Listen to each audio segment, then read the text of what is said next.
राष्ट्रीय पंचायती राज दिवस आज। प्रधानमंत्री नरेंद्र मोदी जम्मू कश्मीर में लेंगे पंचायती राज दिवस समारोह में हिस्सा।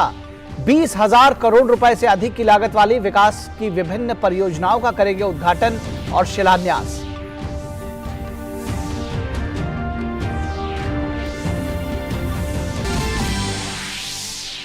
प्रधानमंत्री नरेंद्र मोदी को आज मुंबई में प्रथम लता दीनानाथ मंगेशकर पुरस्कार से किया जाएगा सम्मानित। राष्ट्र निर्माण में अनुकरणीय योगदान के लिए पीएम को मिलेगा पुरस्कार। पीएम ने कहा, लता दीदी से जुड़े पुरस्कार को लेकर हूं विनम्र और आभारी। प्रधानमंत्री आज आकाशवाणी से मन की बात कार्यक्रम में देश विदेश के लोगों से अपने विचार करेंगे साझा। आकाशवाणी और दूरदर्शन के समूचे नेटवर्क पर होगा प्रसारण।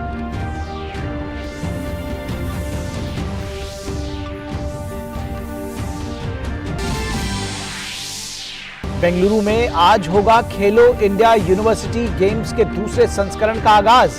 200 विश्वविद्यालयों के करीब 4,000 एथलीट्स 20 खेल प्रतिस्पर्धाओं में लेंगे हिस्सा। डीडी स्पोर्ट्स पर होगा सीधा प्रसारण। प्रधानमंत्री ने कहा, युवा खेल प्रतिभाओं को निखारने में सहायक होगी प्रतियोगिता। और फ्रांस में आज होगा राष्ट्रपति चुनाव का निर्णायक चरण। वर्तमान राष्ट्रपति इमैनुअल मैक्रों का मेरिन ले पेन से सीधा मुकाबला। इस चरण का विजेता बनेगा फ्रांस का अगला राष्ट्रपति।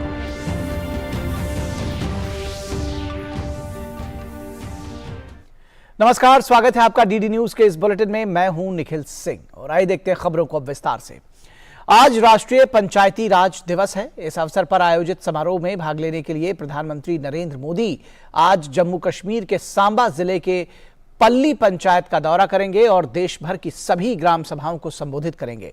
यात्रा के दौरान प्रधानमंत्री लगभग 20,000 करोड़ रुपए की लागत वाली विकास के विभिन्न पहलों का उद्घाटन करेंगे और शिलान्यास करेंगे। प्रधानमंत्री बनिहाल काजीगुंड सड़क सुरंग का भी उद्घाटन करेंगे। प्रधानमंत्री अमृत सरोवर नाम के एक नई पहल का शुभारंभ भी करेंगे। इस पहल का मकसद देश के प्रत्येक जिले में 75 जल निकायों का विकास और कायाकल्प करना है। प्रधानमंत्री नरेंद्र मोदी रविवार को राष्ट्रीय पंचायती राज दिवस समारोह में भाग लेने के लिए जम्मू एवं कश्मीर का दौरा करेंगे और देश भर की सभी ग्राम सभाओं को संबोधित करेंगे। वो सांबा जिले की पल्ली पंचायत का दौरा करेंगे। प्रधानमंत्री नरेंद्र मोदी की इस पहल से केंद्र शासित प्रदेश जम्मू कश्मीर में पंचायती व्यवस्था को बल मिलेगा, जो केंद्र सरकार के प्रयासों से गठित हुई है। इस यात्रा के दौरान प्रधानमंत्री लगभग 20,000 करोड़ रुपए लागत वाली विकास की विभिन्न पहल का उद्घाटन और शिलान्यास करेंगे। प्रधानमंत्री अमृत सरोवर पहल का भी शुभारंभ करेंगे। पंचायत दिवस के अवसर पर प्रधानमंत्री जी का जो यहाँ आगमन है, हमने ये प्रयास किया है कि इस अवसर को हम इस्तेमाल करें वो आधुनिक टेक्नोलॉजी नवाचार दर्शाने के लिए जो कृषि जगत के लिए महत्वपूर्ण है, जो ग्रामीण रोजगार के लिए महत्वपूर्ण है, क्योंकि ये कार्यक्रम ग्रामीण क्षेत्र को डेडिकेटेड है। और जैसा आप देख रहे हैं कि हमारे ही विभाग ने साइंस एंड टेक्नोलॉजी ने मात्र 18 दिन के रिकॉर्ड समय में दिन रात एक करके उन्होंने एक 500 किलोवाट का यहाँ सोलर प्लांट स्थापित किया, जिसके परिणाम स्वरूप 348 ग्रामीण घरों को सोलर एनर्जी प्रोवाइड होगी। प्रधानमंत्री 3100 करोड़ रुपए से अधिक की लागत से बनी बनिहाल काजीगुंड सड़क सुरंग का उद्घाटन करेंगे। 8.45 किलोमीटर लंबी यह सुरंग सड़क मार्ग से बनिहाल और काजीगुंड के बीच की दूरी को 16 किलोमीटर कम कर देगी और यात्रा में लगने वाले समय में लगभग 1.5 घंटे की कमी ला देगी। इस सुरंग में रखरखाव और आपातकालीन निकासी के उद्देश्य से दोहरे ट्यूबों को हर 500 मीटर की दूरी पर एक क्रॉस मार्ग के जरिए आपस में जोड़ा जा रहा है। ये सुरंग जम्मू और कश्मीर के बीच हर मौसम में संपर्क स्थापित करने तथा दोनों क्षेत्रों को करीब लाने में मदद करेगी।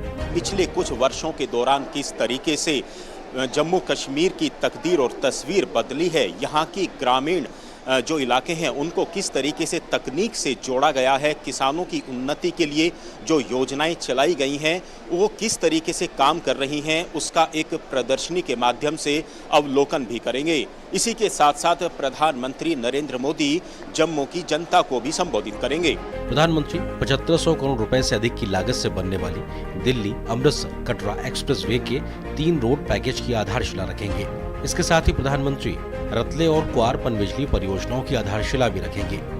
किश्तवाड़ जिले में चिनाब नदी पर लगभग 5,300 करोड़ रुपए की लागत से 850 मेगावाट की रतले पनबिजली परियोजना का निर्माण किया जाएगा।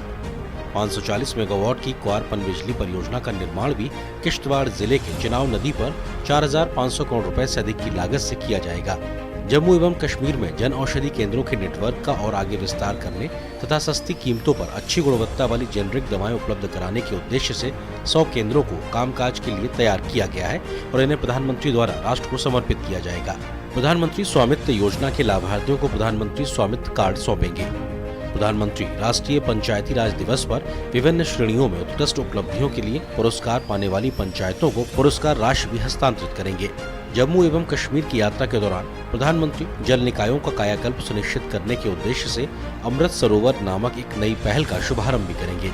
इस पहल का उद्देश्य देश के प्रत्येक जिले में 75 जल निकायों का विकास और कायाकल्प करना है। ये आजादी का अमृत महोत्सव के प्रति सरकार का एक और सम्मान है। जितने भी कार्य होते हैं 80% लोकल के लोगों को ही काम करने को मौका मिलता है और बहुत सारे बेनिफिट्स मिलते हैं। ड्यूरिंग कंस्ट्रक्शन मिलते हैं और जब प्रोजेक्ट पूरा हो जाता है तो 12% फ्री पावर मिलता है स्टेट को और 1% हमको उससे लोकल एरिया के लिए फंड मिलता है जनरेशन होने के बाद। तो बहुत सारी सुविधाएं हैं, एरिया का बहुत विकास होता है। इतने लोग जब कार्य करते हैं पूरी इकोनॉमी चेंज हो जाती है। आज अगर सरकार का साथ नहीं मिलता तो मैं एक छोटे से गांव से उठ करके आज यहाँ तक नहीं आ पाता। आज मैं छोटे से गांव से उठ करके आज जो हमारा सब्जी कोटी का प्रोडक्ट है वह WWF इंडिया ने अडॉप्ट किया, ICICI फाउंडेशन ने अडॉप्ट किया, केयर इंडिया ने अडॉप्ट किया और हमारे पास 1000 से ज़्यादा प्री ऑर्डर्स हैं। हम सरकार के स्टार्टअप इंडिया पॉलिसी का बहुत ही सम्मान करते हैं। प्रधानमंत्री मुंबई में मास्टर दीनानाथ मंगेशकर पुरस्कार समारोह में शामिल होंगे। इस मौके पर प्रधानमंत्री को प्रथम लता दीनानाथ मंगेशकर पुरस्कार से सम्मानित किया जाएगा। भारत रत्न लता मंगेशकर की स्मृति में स्थापित किया गया यह पुरस्कार प्रत्येक वर्ष सिर्फ एक व्यक्ति को राष्ट्र निर्माण में अनुकरणीय योगदान के लिए दिया जाएगा।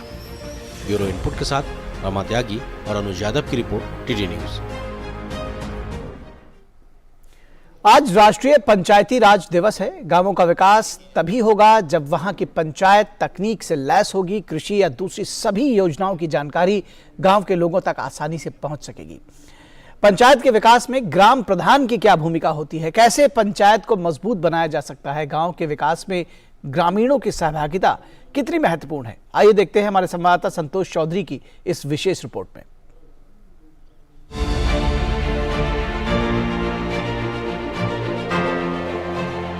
पंचायतें हमारा आधार है क्योंकि भारत गांवों का देश है। ऐसे में पंचायत के विकास पर ही गांव की तरक्की निर्भर करती है, क्योंकि सरकारी योजनाएं पंचायत के विकास के लिए बनती है और फिर गांव की तस्वीर बदलने का प्रयास किया जाता है। सरपंच ग्राम सभा का चुना हुआ सर्वोच्च प्रतिनिधि होता है। प्राचीन काल से ही भारतवर्ष के सामाजिक, राजनीतिक और आर्थिक जीवन में पंचायत का महत्वपूर्ण स्थान रहा है। इसीलिए सरकार लगातार गाँव के सर्वांगीण विकास करने वाली योजनाएं बनाती है, जिनके माध्यम से गाँवों में बदलाव लाया जाता है। पंचायत विकास का मतलब है कि सबसे निचले पायदान पर बैठे व्यक्ति को भी योजना का लाभ मिले और वो भी मुख्य धारा में शामिल हो। कहीं न कहीं एक डिमांड फॉर डेवलपमेंट यानी विकास की मांग को उत्पन्न होते हुए मैं देख रहा हूँ। अब गांव स्वयं आत्मनिर्भर बनना चाहते हैं। जो उनकी निर्भरता आसपास के शहरों पे या शहरी इलाकों पे थी उसे खत्म करना चाहते हैं। लोग अब गांव में रह के भी बड़े बड़े सपने देख रहे हैं और उसे हासिल कर रहे हैं।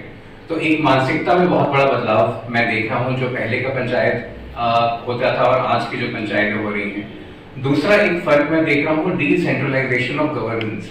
पहले गांव में कोई भी अच्छा काम बनाता था या गांव में कोई भी गवर्नमेंट की स्कीम पहुंचानी होती थी, सरकारी सुविधा पहुंचानी होती थी, तो वो शहरों से चल के गांव तक पहुंचती थी। पर अब कहीं ना कहीं गांव अपने आप में खुद का एक गवर्नेंस सेंटर बनके उभर रहे हैं और पंचायत का उसमें बहुत अहम भूमिका है। ग्रामीण विकास को लेकर कई योजनाएं बेहद अहम रही हैं, जिन्होंने पंचायतों की तस्वीर बदलने में अहम भूमिका निभाई है। मनरेगा योजना से रोजगार और गांव से होने वाला पलायन पर कमी आई है। प्रधानमंत्री ग्राम सड़क योजना से कनेक्टिविटी में सुधार आया, आवागमन की सुविधा मिली। राष्ट्रीय ग्रामीण आजीविका मिशन ने ग्रामीण क्षेत्रों में रोजगार बढ़ाने का काम किया। स्वच्छता अभियान जैसी योजनाओं ने गाँव की साफ सुथरी तस्वीर पेश की। ग्राम पंचायत विकास योजना से विकास को लेकर सहभागिता बढ़ी। स्वामित्व योजना से पहली बार मालिकाना हक मिला, जिनकी जमीन किसी भी सरकारी आंकड़े में दर्ज नहीं थी। आयुष्मान सहकार योजना से पंचायत स्तर पर स्वास्थ्य सेवाओं को बेहतर करने का प्रयास किया जा रहा है। साथ ही प्रधानमंत्री गरीब कल्याण अन्न योजना, प्रधानमंत्री कुसुम योजना और अंत्योदय योजना से देश भर की पंचायतों में विकास को बढ़ावा मिला है। विकास में समानता हो, संतुलन हो, इसके लिए जरूरी है सहभागिता की। सहभागिता यानी गांव के लोग मिलकर विकास का खाका तैयार करें, योजनाओं का लाभ कैसे लोगों तक पहुंचे, इसकी रूपरेखा तय हो। इसके लिए जरूरी है कि आप खुद जागरूक हो, आपको पता हो कि आपके पंचायत को कितना पैसा मिला है, प्रधान की भूमिका क्या है, तभी विकास में पारदर्शिता को बढ़ावा मिलेगा। जो स्वयं सहायता समूह का कॉन्सेप्ट बना के हम लोग गाँव की महिलाओं का सशक्तिकरण करना चाह रहे हैं, वो एक काफी सराहनीय योजना है। स्किल डेवलपमेंट पे जो खासा जोर दिया जा रहा है, चाहे वो केंद्र सरकार की स्कीमें हो, चाहे राष्ट्रीय प्रदेश सरकार की स्कीमें हो, तो उसमें काफी बदलाव हमें गांव में युवाओं के रोजगार के माध्यम से, उनके जीवन को एक सही दिशा देने के माध्यम से हमें देखने को मिल रहा है। साथ ही में मेरा मानना है कि हेल्थ पे, स्वास्थ्य में गाँव में जो कई सारी स्कीमों के माध्यम से, चाहे वो आशा आंगनबाड़ी जो हमारी बहनें हैं उनका कॉन्सेप्ट हो, या जो धीरे धीरे पूरे इंफ्रास्ट्रक्चर पर काम किया जा रहा है, तो ये कुछ 3 से 4 ऐसे अहम पहलू हैं, ऐसी कुछ पहलू हैं जिनके अराउंड कुछ ऐसी योजनाएं बनी हैं जो वाकई ग्राम विकास में गेम चेंजर का रोल प्ले कर रही हैं। आपकी पंचायत को कितना पैसा मिला, ये eGramSwaraj.gov.in पर आप जाकर चेक कर सकते हैं। पहले आप eGramSwaraj.gov.in ओपन करें, प्लानिंग रिपोर्टिंग सेक्शन में जाकर चेक करें। अब सबसे अहम यह है कि ग्राम प्रधान की जवाबदेही कैसे तय हो, क्योंकि पंचायत का विकास प्रधान की जागरूकता और सतर्कता पर निर्भर करता है, इसलिए उसकी जवाबदेही जरूर तय करें। हर राज्य में अलग अलग हेल्पलाइन नंबर है, जिसकी मदद से आम नागरिक अपनी शिकायत दर्ज करवा सकता है। आसानी से ग्राम प्रधान की शिकायत ऑनलाइन और ऑफलाइन दर्ज कर सकते हैं। आप उप जिलाधिकारी यानी कि SDM के पास भी जाकर शिकायत कर सकते हैं। RTIonline.gov.in के माध्यम से भी आप शिकायत दर्ज कर सकते हैं। यानी कि पंचायत में पारदर्शिता रहेगी तो विकास को बढ़ावा मिलेगा। पंचायत के विकास को गति मिले और पारदर्शिता रहे, इसके लिए जरूरी है कि ग्रामीणों का जागरूक होना, उन्हें पता हो कि उनके क्या हक हैं, क्या अधिकार हैं, और अपने हक और अधिकार के लिए उन्हें कहां संपर्क करना है। तभी राष्ट्रीय पंचायत राज दिवस जैसे अभियान सार्थक और सफल होंगे। तो पंचायतों को सशक्त करने के लिए, पंचायती राज व्यवस्था को मजबूत करने के लिए लगातार प्रयास किए जा रहे हैं। और अगर जम्मू की विशेष बात करें, जम्मू कश्मीर की विशेष बात करें, तो धारा 370 हटने के बाद से वहां पर जो ग्रास रूट डेमोक्रेसी है उसको और मजबूत करने की लगातार कोशिश की जा रही है। आज प्रधानमंत्री का सांबा में दौरा है और वहां से वो देश भर की ग्राम पंचायतों को संबोधित भी करेंगे। हमारे संवाददाता अनुज यादव जम्मू से इस पूरे कार्यक्रम पर जानकारी देने के लिए हमारे साथ जुड़ रहे हैं। सबसे पहले तो जो ग्रास रूट डेमोक्रेसी धारा 370 हटने के बाद से जम्मू कश्मीर में जिस तरह से मजबूत हुई है, जिस तरह से पंचायत के चुनाव कराए गए हैं, उसके बाद प्रधानमंत्री का वहां पहुंचना, ये संबोधन देना, देश भर के ग्राम सभा के लोग इससे जुड़ सकेंगे, कितना सशक्त बनाएगा पंचायती राज दिवस के आज इस मौके पर जम्मू कश्मीर में न सिर्फ ग्रास रूट डेमोक्रेसी को बल्कि पूरे देश भर में?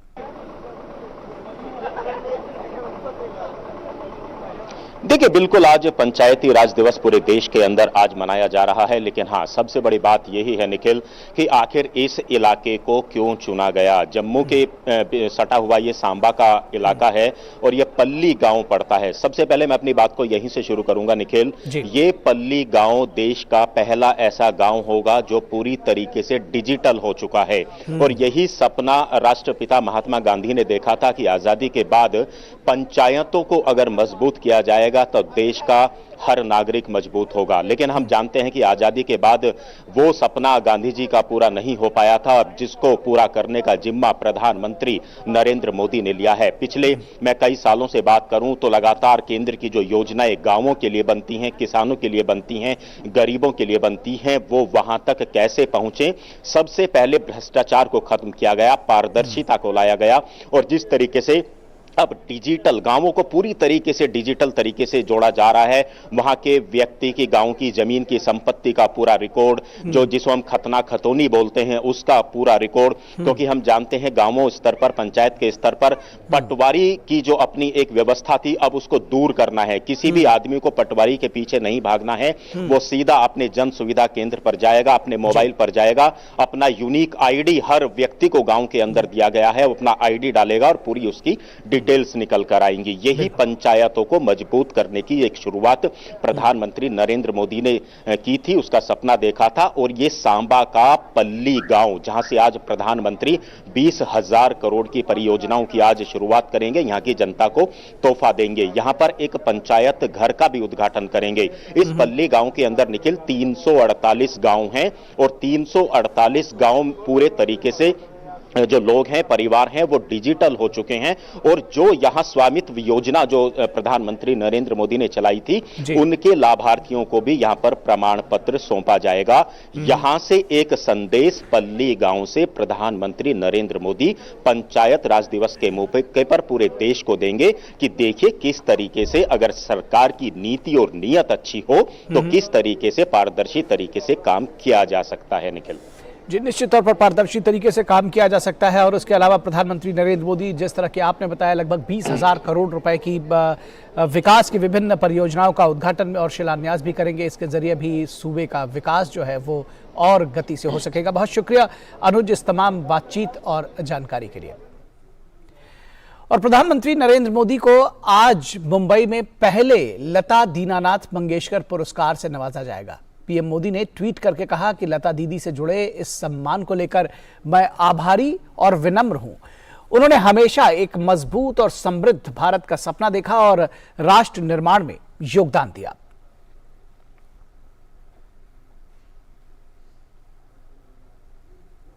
और यहां रुकेंगे एक ब्रेक के लिए, कहीं मत जाइएगा, जल्द हाजिर होंगे।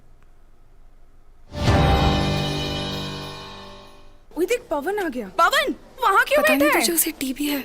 लास्ट बेंच का मजा अकेले अकेले। पता है ना मुझे टीबी है। चल चल, तुझे पता है ना इलाज का असर शुरू होने के बाद टीबी के इन्फेक्शन का डर नहीं रहता। टिफिन में क्या है?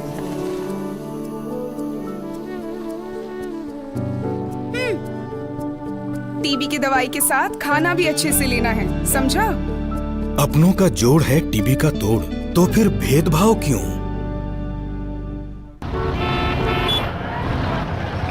मैंने सोच लिया है, जब मैं बड़ा हो जाऊंगा ना, तब मैं साइकिल रिपेयर की दुकान खोलूंगा। क्यों? जिस तरह आप सब पेट्रोल वेस्ट कर रहे हैं, फ्यूचर में तो पेट्रोल बचेगा ही नहीं। तब तो सब साइकिल ही चलाएंगे ना। खुद ही सारा पेट्रोल खत्म करेंगे या कुछ अपने बच्चों के लिए भी छोड़ेंगे? प्लीज कम से कम सिग्नल पे तो इंजन ऑफ कीजिए। पीसीआरए का एंड्रॉइड ऐप डाउनलोड करें और ईंधन बचाने के उपाय जानें। पेट्रोलियम संरक्षण अनुसंधान संघ, पेट्रोलियम एवं प्राकृतिक गैस मंत्रालय, भारत सरकार द्वारा जनहित में जारी।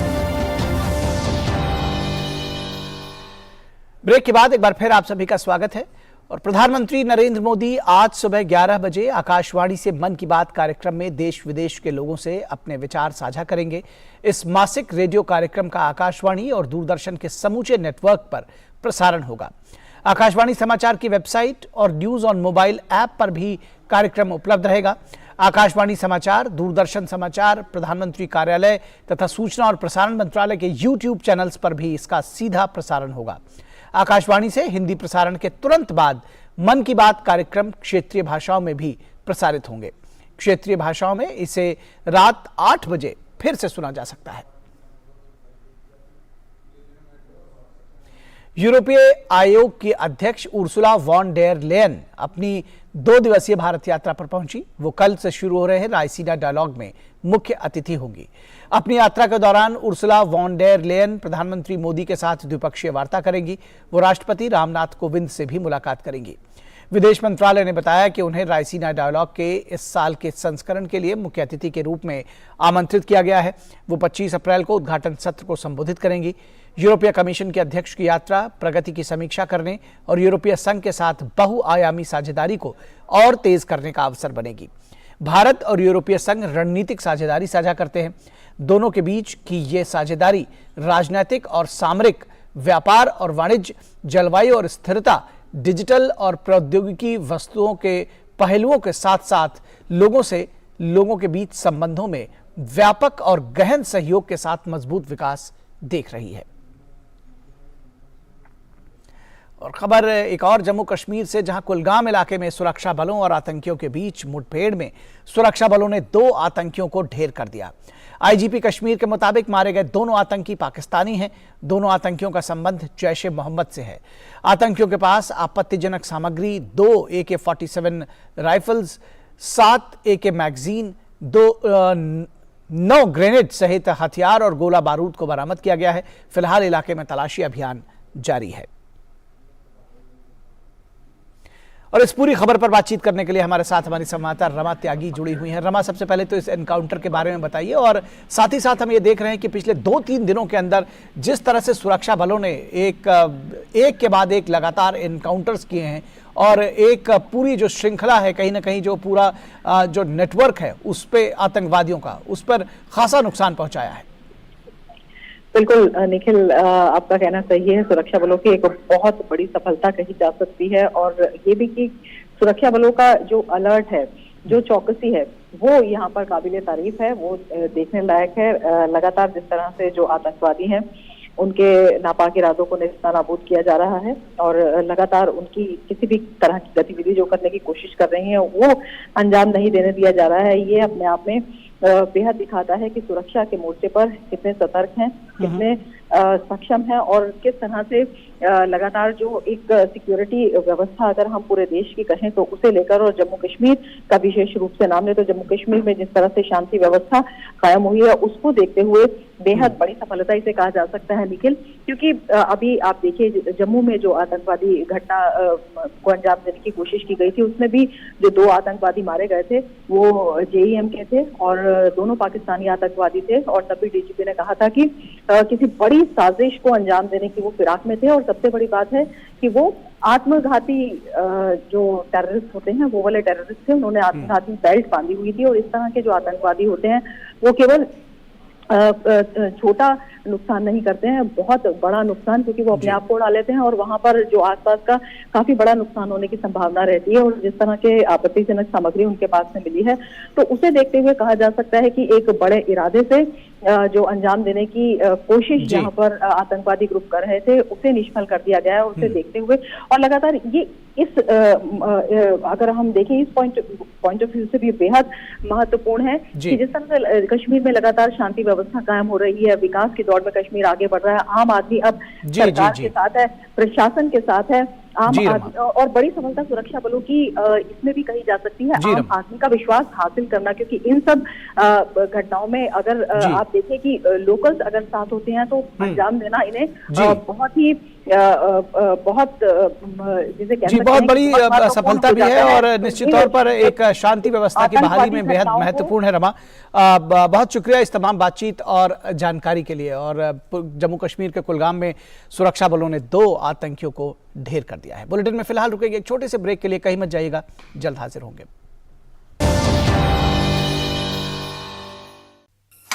ये लो गुड न्यूज सर, आज से आपको पेट्रोल पे 20% का डिस्काउंट मिलेगा। 20% लॉटरी लग गई। तो मेरे बाकी के पैसे लूटे डाले। वो तो आपके हाथ में ना। 45 की स्पीड पे गाड़ी चलाइए, रेड लाइट पे इंजन ऑफ कर दीजिए, 20% पेट्रोल तो जरूर बचेगा। बात तो वही है ना। PCRA का एंड्रॉइड ऐप डाउनलोड करें और ईंधन बचाने के उपाय जानें। पेट्रोलियम संरक्षण अनुसंधान संघ, पेट्रोलियम एवं प्राकृतिक गैस मंत्रालय, भारत सरकार द्वारा जनहित में जारी। जब पैर तले से दिन गुजरे, सड़कें ऊपर से रात चले, तामीर करे नगरी नगरी, जब कारीगर का हाथ चले। वंडर सीमेंट, जब दिल में हो जज्बात तभी होती है एक परफेक्ट शुरुआत।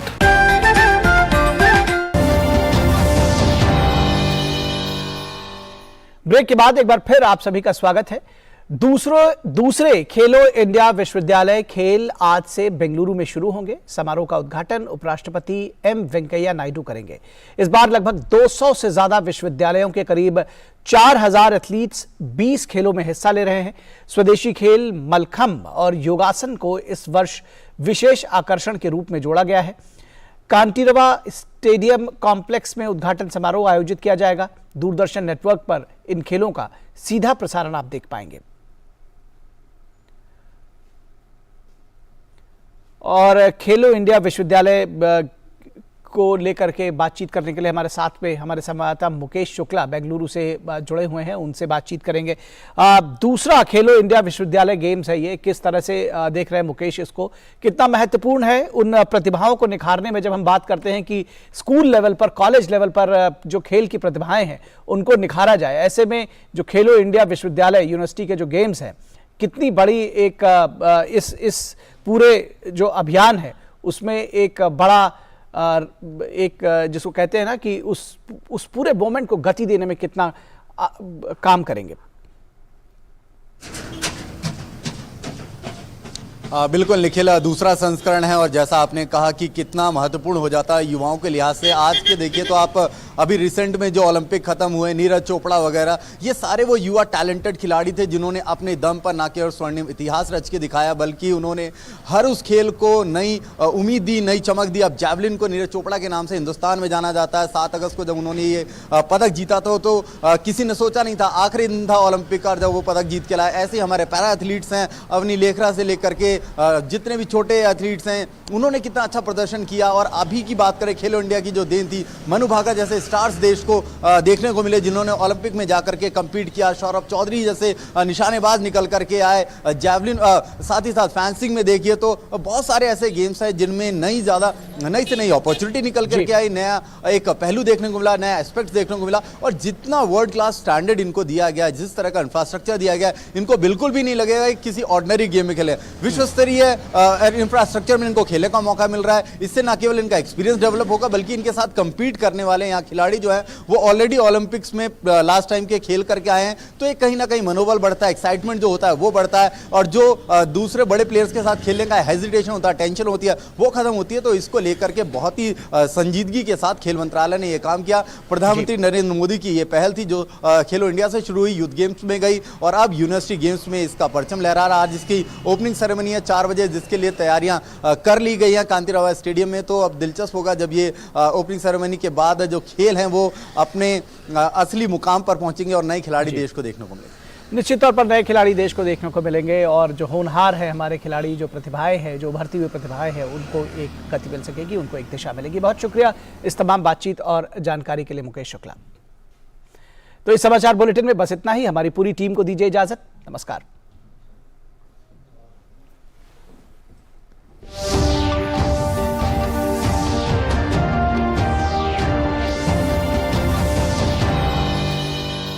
समाचार के प्रायोजक थे वंडर